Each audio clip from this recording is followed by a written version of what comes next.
We will enact a federal jobs guarantee to ensure that everyone in this country is guaranteed a job. That was Bernie Sanders in Brooklyn yesterday, so the accent really fit. His first speech since launching his 2020 campaign. On Friday, it was Washington State Governor Jay Inslee who got into the race, and tomorrow it'll be former Colorado Governor John Hickenlooper officially announcing. So, whoever wins the Democratic nomination will face a president with a loyal and resilient base of support. In our latest NBC News Wall Street Journal poll taken before all of the news about Cohen and North Korea, President Trump's approval rating stood at 46%. That's actually tied for the second highest showing yet in our poll since he's been president, 52% disapproving. He's basically in the higher end of what has been a trading range of about 5 points in the low to mid 40s. Last month, we had him at 43% with 54% disapproving. So, is that good enough for re-election? Well, joining me now are our gurus, the NBC News Wall Street Journal polling partners of Republican Bill McInturff and Democrat Fred Yang. Let me put up generic ballot. Always, we know it's just a generic ballot, but a generic Democrat has 48. President Trump has 41. Bill McInturff, is that a flashing yellow light or flashing red light? Well, it's a yellow light. You're behind. But so was Bill Clinton at the same point in the NBC Wall Street Journal poll. And with the 46 job approval, the president's in the ballgame. And the other thing to remember is last month that was a minus 14 down. This is minus 7. And a year ago, it was minus 16. It's getting closer. And I think that's a good and positive thing for the president. Flashing yellow light, but that also means he has to do everything to win it, and it may not be enough. And one of the hallmarks of the Trump presidency is he really hasn't expanded his support beyond the base of people who elected him in 2016. Mm-hmm. And yes, he did win the Electoral College, but he only got 46% of the popular vote.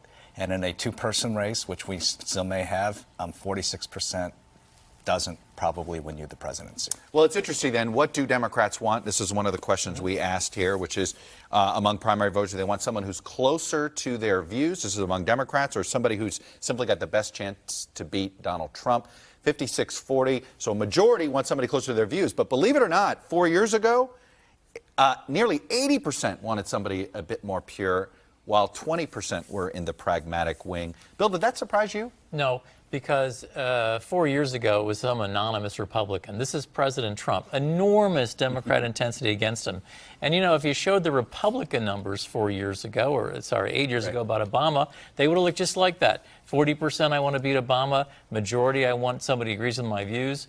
Primary voters, both parties, they're ideologues. They want to see somebody that they can be excited about. Fred, is it fair to say, there used to be a saying, Bill would say it a lot of the time, Republicans aren't looking for the most electable, they're looking for the most electable conservative.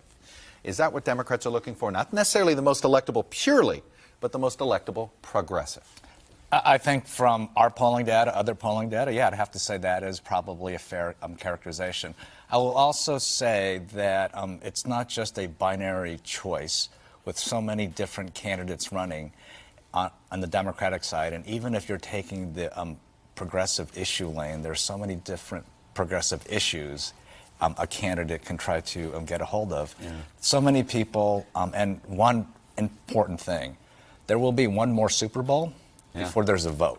There's a long time to go. I want to say, there was a headline in George Will's column this morning that sort of, to me, was better than putting up a poll number, but just talking about the week of divisiveness in both parties. And it says, Democrats, this is his headline, Democrats are having an awful week and Howard Schultz is having a good one. Fred, let me start with you. The divide in the Democratic Party. Howard Schultz thinks that's his opening. Democrats are going to go with a Sanders-like, and Trump's over here with his committed base. Is this a week that is a reminder that Democrats could actually give an opening to a Howard Schultz? Again, I think there's so much time left. Because there isn't a nominee to coalesce around, we're going to have different groups, different issues, sectors fighting for influence. But in our poll, whether you wanted to defeat Trump more or you wanted someone who's closer to views on issues, 9 out of 10 were voting for Donald Trump against a Democrat. I think our party comes together next year. Here's a poll number from NBC Wall Street Journal. 38% said that they want a third party. That's the highest in a 16-year track that we've been doing. And so Obviously, this is a country where, guess what?